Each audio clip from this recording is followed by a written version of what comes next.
D'aussi loin qu'ils s'en souviennent, les habitants de Cabrini Green, une des cités les plus insalubres de Chicago, ont toujours été terrorisés par une effroyable histoire de fantôme. C'est celle de Candyman, un tueur tout droit sorti de l'enfer, avec un crochet en guise de main, qui pourrait apparemment être convoqué très facilement par qui l'oserait, rien qu'en répétant son nom 5 fois devant un miroir. L'artiste peintre Anthony McCoy et sa petite amie Cartwright, directrice de galerie d'art, emménagent dans un appartement luxueux sur le site de l'ancienne cité. Alors que la carrière d'Anthony est au point mort, il rencontre par hasard un ancien habitant de la cité d'avant sa rénovation qui lui raconte ce qui se cache réellement derrière la légende de Candyman. Candyman est à l'origine une nouvelle de Clive Barker qui a connu une adaptation cinématographique en 1992.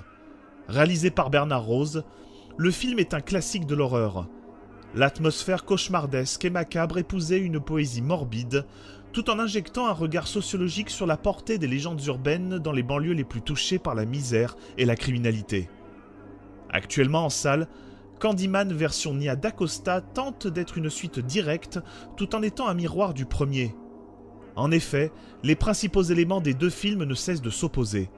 Étudiante américaine et artiste afro-américain, images baroques et froideur stylistique, ghettoisation et contamination de la décadence urbaine, milieu étudiant et milieu artistique. Autant de rapports inversés qui pourtant n'ont qu'un seul but, se compléter. Il se baladait dans le quartier et distribuait des friandises aux enfants. Un jour, des enfants ont trouvé des lames de rasoir dans leurs bonbons. La police a débarqué. C'est là que j'ai vu le vrai visage de la peur. Candyman nouvelle version est une tentative inégale, mais passionnante de déconstruire les attentes du cinéma d'horreur. C'est à la fois sa force et sa faiblesse. L'enjeu n'est pas le plus important, plutôt l'effet sur la psychologie des personnages et leur environnement. Si McCoy semble une figure passive, témoin de sa descente aux enfers, les nombreuses péripéties développent cependant son passé et sa proximité avec Candyman. La réalisatrice ne fait pas foncièrement du croque-mitaine le porte-parole de la communauté afro-américaine, mais bien la dérive des souffrances, des violences, des ségrégations étouffées. Candyman n'est plus seulement à Cabrini Green, il semble déverser la mort partout et en empruntant plusieurs visages. Il n'est d'ailleurs plus ce monstre raffiné, attirant, mais juste un être pathétique, désincarné, versant le sang comme un devoir mortifère. Le film manque de puissance, d'émotion, d'âme, mais arrive malgré tout à être impactant par son approche pessimiste. Entre le milieu de la haute bourgeoisie et celui de la précarité, tous les êtres sont emportés par un cauchemar collectif qui se transmet de bouche à oreille. DaCosta ajoute une dimension onirique en ramenant les contes aux origines des civilisations.